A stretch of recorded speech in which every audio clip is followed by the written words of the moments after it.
বসলে বসতে একটা মানে কালারই পাবে।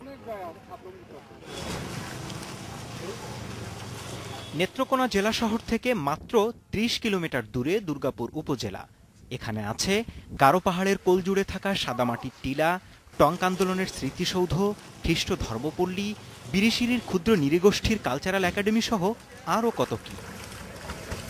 এখানকার কমলা রানীর দিঘি আর পাহাড়ি নদী, সোমেশ্বরীর বুক চিরে ওঠা বিশাল বালুচরের মনোমুগ্ধকর দৃশ্যের টানে দূর দূরান্ত থেকে ছুটে আসেন পর্যটকরা।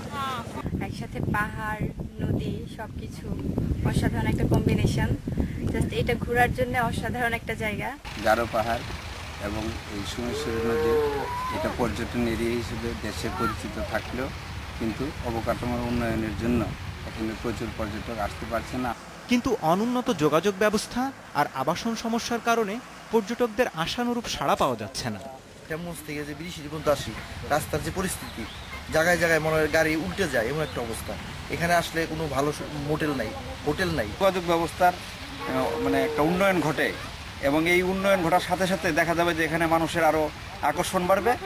সরকারি বেসরকারি যে কোনো উদ্যোগে দুর্গাপুরকে একটি পর্যটন নগরী হিসেবে গড়ে তুলতে সর্বোচ্চ চেষ্টা চালিয়ে যাচ্ছে জেলা প্রশাসন। আমরা জেলা পরিষদকে 1 একর জমি দিয়েছি, যেখানে একটি সুদৃশ্য ডাক বাংলো তৈরি করা হবে। এটি হচ্ছে দুর্গাপুরের বিজয়পুরে, এবং ওখানে 10 কিলোমিটার রাস্তা তৈরি হচ্ছে সড়ক জনপথের মাধ্যমে। স্থানীয়রা জানান, অবকাঠামোগত সুবিধা ও নিরাপত্তা নিশ্চিত করা গেলে দ্রুতই দেশের অন্যতম পর্যটন এলাকা হয়ে উঠবে নেত্রকোনার দুর্গাপুর। Zahidul Bashar, Independent news.